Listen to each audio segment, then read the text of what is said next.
आप अभी देख रहे हैं अंत तक। और अंत तक जिस तरह से दूसरे पार्टियों को तोड़ के पार्टी में शामिल कराया जा रहा था और उसका भी बहुत बड़ा नुकसान अब भारतीय जनता पार्टी के संगठन में होता हुआ दिखता है, क्योंकि जितने ग्रास रूट में काम करने वाले जितने कार्यकर्ता हैं उसको इग्नोर करके आउटसोर्सिंग से किए गए नए दल के लोगों को विधानसभा एमपी बनाने का, यहाँ तक मंत्री बनाने का खेल चला था। और ग्रास रूट पे भारतीय जनता पार्टी के नेता काफी नाराज थे, वो घर बैठ गए और संगठन पूरी तरह से अस्त व्यस्त हो गया। ये जो विकास का रथ निकाला जा रहा है, एक नैरेटिव बढ़ने की कोशिश की जा रहा है। अब जनता से पूरी तरह से इग्नोर होने के बाद अब अधिकारियों पर इनका ज़्यादा फोकस है, इसीलिए ईडी, सीबीआई, आईटी के भरोसे चुनाव जीतने की कवायद वर्तमान की मौजूदा सरकार करने की जा रही है। और जो सर्वे आ रहा है पांचों विधानसभा का, उसमें भारतीय जनता पार्टी की चिंता की लकीरें बढ़ा रहा है। अब प्रधानमंत्री खुद नहीं चाह रहे हैं कि कार्यक्रम हमारा हो, क्योंकि कार्यक्रम में जो भीड़ उस तरह से नहीं आ रही है जिस तरह से कभी नरेंद्र मोदी को सुनने को और देखने के लिए सब लोग आता है। कहाँ चले गए चाणक्य नीति? पन्ना प्रमुख की बात नहीं होती है कि भारतीय जनता पार्टी पंडित दीनदयाल उपाध्याय या श्यामा प्रसाद मुखर्जी का नहीं रह गया। अब ये नरेंद्र मोदी पार्टी बना, जो अमित शाह और नरेंद्र मोदी तक ही सीमित रहा है। कि पूरी तरह से एक व्यक्ति में हजारों करोड़ का खर्चा करके आप जिस तरह से क्रिएट करने की कोशिश किए हैं वो सब खत्म होगा। आपको याद करा देते हैं कि नरेंद्र मोदी के भाषण को सुनने के लिए 10 रुपये का टिकट तक लगाए गए थे, बाद में इसको 20 रुपये तक किया गया था। प्रधानमंत्री का भाषण सुनने के लिए टिकट पहला बार भारत में एक्सपेरिमेंट हुआ था, कहाँ चला गया?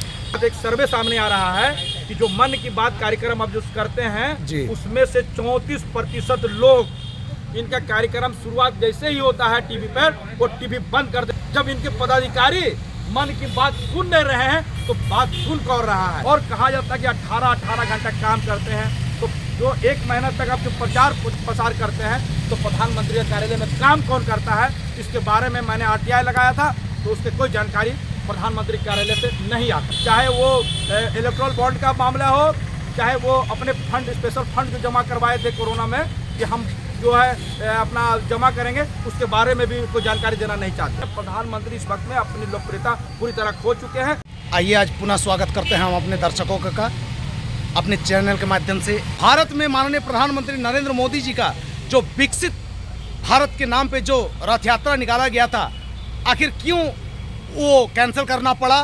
मोदी सरकार विकसित भारत संकल्प यात्रा का जो एक आयोजन किया गया था, जिसमें देश के तमाम बड़े बड़े अधिकारियों, यहाँ तक कि केंद्र सरकार में स्थापित जितने भी सचिव हैं, वरीय सचिव, उन लोगों को भी इस रथ यात्रा में लगाया गया था। और जिला वाइज जो जिले के पदाधिकारी हैं, यहाँ तक CEO वीडियो तक को भी इस कार्यक्रम में ये मोदी सरकार संलिप्त कर दिए थे, जिसको लेकर के कांग्रेस के मल्लिकार्जुन साहब ने चुनाव आयोग को एक पत्र लिखा, जिस पर चुनाव आयोग ने भी तत्परता दिखाते हुए उसको संज्ञान में लिया और उस पर रोक लगा दिया। कि प्रधानमंत्री नरेंद्र दास मोदी जी का ऐसा जरूरत क्यों पड़ गई? अब सरकारी मिशनरियों को दुरुपयोग करने का इनको क्या जरूरत पड़ा? क्योंकि प्रधानमंत्री मोदी जी का चेहरा जब से राहुल गांधी जी का भारत जोड़ो यात्रा निकला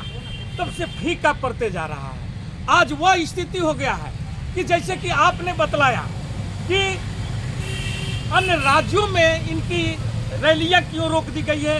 मिजोरम के मुख्यमंत्री सीधा बोल दिया, हाथ जोड़ दिया इनका कि प्रधानमंत्री जी कृपया चुनाव भर हमारे राज्य में मत आइए।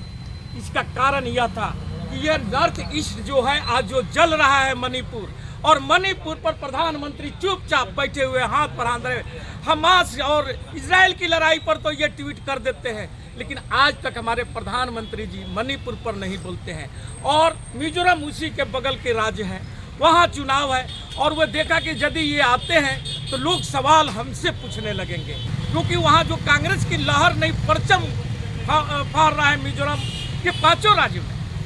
लेकिन वे बोले कि हार भी हो तो सम्मानजनक ढंग से, जैसे हम लोग बचपन में सुनते थे कि भैया तू गालियों दल लेकिन इज्जत से दल। और इसीलिए कल प्रधानमंत्री मोदी जी मिजोरम की अपनी रैली सभा को छोड़ करके और गुजरात चले गए, और गुजरात जाकर के वही कार्यक्रम, जैसे जब चुनाव होता है या चुनाव से निपटते हैं तो गुफा में चले जाते हैं गेरुआ वस्त्र पहन करके। वैसे ही महामसाठा में वह चले गए जो गुजरात में ही है, वहाँ की एक मंदिर में जाकर के अपनी दर्शन और वहाँ से लोगों को संबोधित कर रहे थे। तो सोचिए कि एक समय था कि मोदी के नाम पर बीजेपी चुनाव लड़ता था और आज वह समय आ गया है कि मोदी जी को चुनावी सभा से, उनकी रैली जहां होना होता है वहां से उन्हीं की पार्टी के लोग हटा देते हैं। ये स्थिति राहुल गांधी और प्रियंका गांधी ने ला दिया है। राहुल गांधी की जो भी सभा हो रहा है, जिस क्षेत्र में जा रहे हैं राहुल गांधी, आपका मध्य प्रदेश में राहुल गांधी जी किसानों के साथ में धान कटनी कर रहे हैं। वहाँ के जो कमलनाथ जी वहाँ के जिला जो प्रदेश अध्यक्ष हुए और भी गण्यमान्य लोग भी उनके साथ वहाँ पर उपस्थित थे। ये सारे चीज जनता के दिमाग में बैठ रहा है। अब हमारे विभाग वक्ता जिनका इंतजार हमारे दर्शकों को निश्चित तौर पर रहता है, ऐसे ही वक्ता का नाम है MK आजाद जी। उनसे जानना चाहेंगे, चुनाव आते ही भारतीय जनता पार्टी साम दाम दंड भेद का प्रयोग करती है, कभी सेना का प्रयोग करती है। कर्मचारियों को अब तो जिला के प्रखंड और अंचल के CO और BDO तक को प्रयोग कर रहे हैं। क्या कहेंगे आजाद जी? देखिए, दरअसल इस बात को समझने से पहले इस बात को समझना जरूरी है कि ऐसी परिस्थिति देश में अचानक कैसे खड़ी। जिस बात की ओर अभी जो रवि रंजन जी इंगित कर रहे थे, तो इस मामले पे जो बात कही जा रही है और जिस सवाल को लेकर आप आए हैं, वो सवाल स्पष्ट करता है कि आप नरेंद्र मोदी के जो चेहरे में जो कमी आई है, जो गिरावट आई है, उसकी ओर इंगित करते हैं ये सारे चीज़। क्योंकि आपको ये समझना होगा कि जो 5 राज्यों का जो चुनाव हो रहा है, ये चुनाव 2024 चुनाव का सेमीफाइनल माना जाता है। और इस पर बड़ा दिलचस्प है कि आनन फानन में किसी तरह शिवराज सिंह चौहान को मध्य प्रदेश में रोकने के लिए, उनको मुख्यमंत्री का चेहरा बनाने से रोकने के लिए, और उसी तरह राजस्थान में वसुंधरा राजे सिंधिया को, और इसी तरह छत्तीसगढ़ में रमन सिंह को चेहरा बनाने से बचने के लिए आनन फानन में भारतीय जनता पार्टी ने नरेंद्र मोदी का चेहरा का फैसला ले लिया। लेकिन आपको याद होगा कि जितना जगह भी प्रधानमंत्री का चेहरे पे चुनाव राज्य स्तर पे विधानसभा का चुनाव हुआ, उसका रिजल्ट क्या है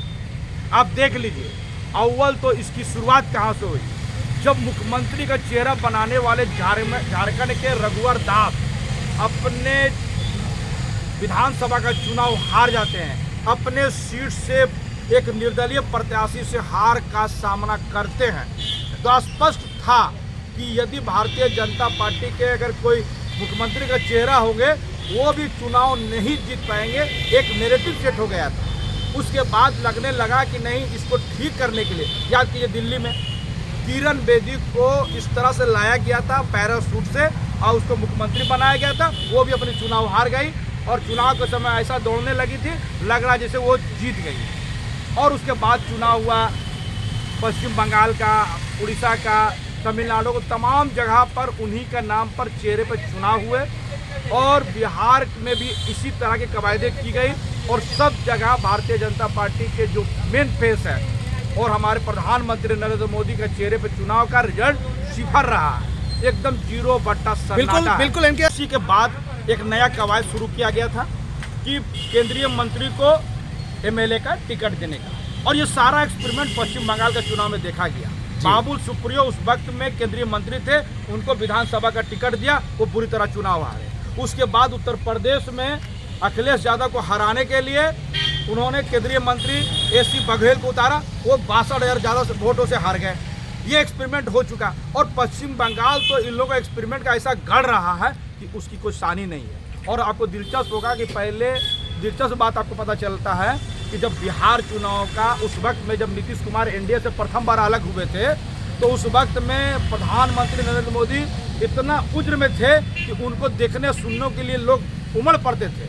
और उन्होंने विधानसभा चुनाव में हराने के लिए नीतीश कुमार को क्या क्या कवायदे नहीं किए थे, और पूरे 40 लोकसभा में 23 को कार्यक्रम जो है नरेंद्र मोदी किए थे और पूरे मंत्रिमंडल को मौर्य होटल में शिफ्ट कर दिया गया था। रिजल्ट सिफर रहा क्योंकि नीतीश कुमार का लालू यादव और कांग्रेस का गठबंधन हो गया और वो गठबंधन वहाँ पर चुनकर आया। उसके बाद इन्होंने पश्चिम बंगाल में पूरी ताकत लगाई, पूरी तरह फेल हो गए क्योंकि वहाँ भी चेहरा कोई नहीं था, चेहरा प्रधानमंत्री नरेंद्र मोदी का था और डेंट हो गया। वजह है उसकी सबसे बड़ी है। आपने दूसरा जो सवाल था उसका जवाब आप सुन लीजिए।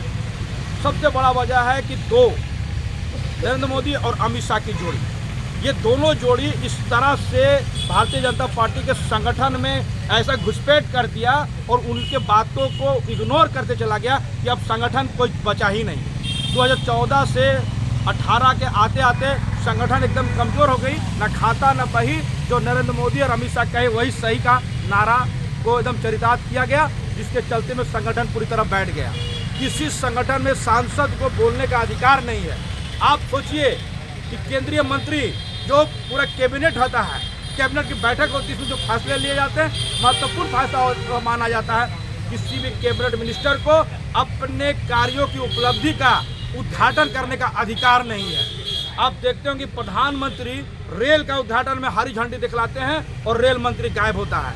आप याद कीजिएगा, वित्त मंत्री यहीं पर मौजूद थी, रक्षा मंत्री यहाँ मौजूद था, धनबाद भारत में मौजूद था और सौदा वहाँ पर राफेल का हो रहा था।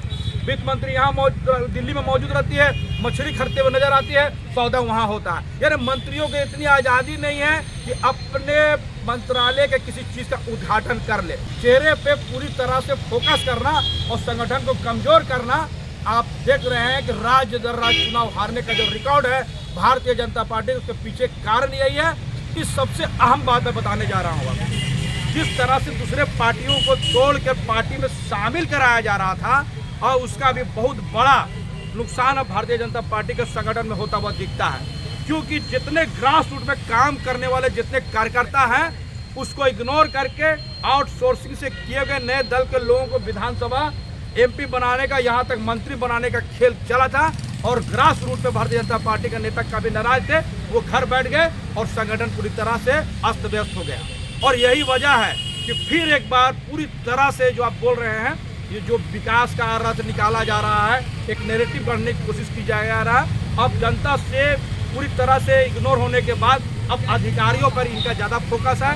इसीलिए ED, CBI, IT के भरोसे चुनाव जीतने की कवायद वर्तमान की मौजूदा सरकार करने की जा रही है। क्योंकि उनको मालूम है कि ग्रास रूट में जितने कार्यकर्ता है वो सब बैठ चुके हैं, वो लोग हरकत नहीं करते हैं, जिसका रिजल्ट राज्य दर राज्य चुनाव का हारना है। और जो सर्वे आ रहा है 5 विधानसभा का, उसमें भारतीय जनता पार्टी की चिंता की लकीरें बढ़ा रहा है। अब प्रधानमंत्री खुद नहीं चाह रहे हैं कि कार्यक्रम हमारा हो, क्योंकि कार्यक्रम में जो भीड़ उस तरह से नहीं आ रही है जिस तरह से कभी नरेंद्र मोदी को सुनने को और देखने के लिए सब लोग आता है। कहाँ चले गए चाणक्य नीति? पन्ना प्रमुख की बात नहीं होती है। जो कहा जाता था कि आपके चाणक्य जो अमित शाह जी ऐसे कार्यकर्ताओं की पहचान करते हैं और उनको पन्ना प्रमुख बनाते हैं कि जिसको लोग जानता नहीं है, और उनको बूथ मैनेजर और चाणक्य और क्या क्या किया, रणनीतिकार कहा गया। सारी रणनीति पश्चिम बंगाल से जो शुरू हुआ है, झारखंड से शुरू हुआ है, बिहार से शुरू हुआ है और पूरी तरह साउथ में, यहाँ तक JP नड्डा का गिरिराज हिमाचल भी चुनाव हारने का मेन कारण है। जहाँ से कहा गया था देश के गद्दारों को गोली मारो सालों को, उसका राज्य में जो BJP थी वहाँ से भी हार गई। JP नड्डा का गिरिराज हार गया।